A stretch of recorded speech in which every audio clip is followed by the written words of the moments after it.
कि हमारी जायज़ मांग को स्वीकार करते हुए गया सीट और सीतामढ़ी की सीट हमारी पार्टी के खाते में दिया जाए।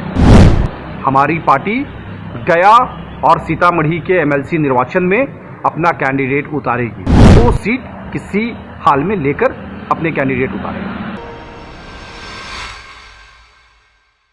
नमस्कार, स्वागत है आपका डीटीवी भारत में और मैं हूं आपके साथ सृष्टि श्रीवास्तव। बिहार में एमएलसी चुनाव होने वाला है, जिसको लेकर सभी राजनीतिक दल तैयारियों में लगे हुए हैं। बिहार में सियासत भी तेज हो गई है, लेकिन बात करें अगर एनडीए की, तो ऐसे में एनडीए हम के प्रवक्ता या यूं कहे हम पार्टी 2 सीटों पर अपने उम्मीदवार उतारने की बात कर रही है, और वो है गया और सीतामढ़ी। जी हाँ, हम प्रवक्ता दानिश रिजवान ने, हम यूं कह सकते हैं, ऐलान कर दिया है कि उनकी पार्टी को 2 सीटें चाहिए और वो इसके लिए एनडीए से बात भी करेंगे। क्या कुछ कह रहे हैं, पहले आप ये सुनिए। विधान परिषद की 24 सीटों पर होने वाले चुनाव को लेकर के तमाम राजनीतिक दलों ने कमर कसी है।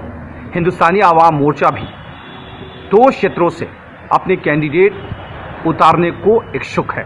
इस बात को लेकर के हमने एनडीए में भी अपनी बातों को रखा है और एनडीए के शीर्ष नेतृत्व से हमारा अनुरोध है कि हमारी जायज़ मांग को स्वीकार करते हुए गया सीट और सीतामढ़ी की सीट हमारी पार्टी के खाते में दिया जाए। हमारी पार्टी गया और सीतामढ़ी के एमएलसी निर्वाचन में अपना कैंडिडेट उतारेगी। एनडीए में अभी तक इस बात को लेकर के सहमति नहीं बनी है, जो कहीं ना कहीं से चिंता का विषय है।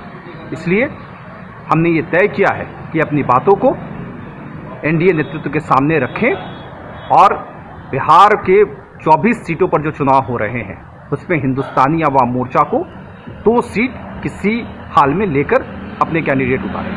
तो सुना आपने क्या कुछ कहना है दानिश रिजवान का। अब देखिए, एनडीए की जो सरकार है उसमें बीजेपी, जेडीयू, हम और वीआईपी है, इन चारों दल है। अब इस पर हम के तरफ से ये बात सामने आ रही है कि उन्हें 2 सीट चाहिए जिसपे वो अपने उम्मीदवार उतारेंगे, और 2 सीट है गया और सीतामढ़ी, ये उन्होंने दावा कर दिया। और साथ साथ दानिश रिजवान ने ये भी कहा है कि हम पार्टी इसमें एनडीए से बातचीत भी करेगी कि उन्हें 2 सीटें मिल जाए, ये बात उनका कहना है। बिहार में एमएलसी चुनाव की तैयारियां चल रही है, चाहे राजद की बात करें, कांग्रेस की बात करें, सभी लोगों ने अपनी कमर कस ली है। और इधर अगर राजद की बात किया जाए तो कल ही जो है तेजस्वी यादव, जो है नेता प्रतिपक्ष तेजस्वी यादव, वो तेलंगाना गए थे वहां के सीएम से मिलने के लिए, और वहां पर मुलाकात की। और कयास ये लगाए जा रहे हैं कि एमएलसी चुनाव को लेकर और अपनी जो पार्टी है उसको मजबूत करने को लेकर वो वहां पर उनसे मिलने गए थे, और इस चीज को लेकर भी सियासत तेज हुई थी।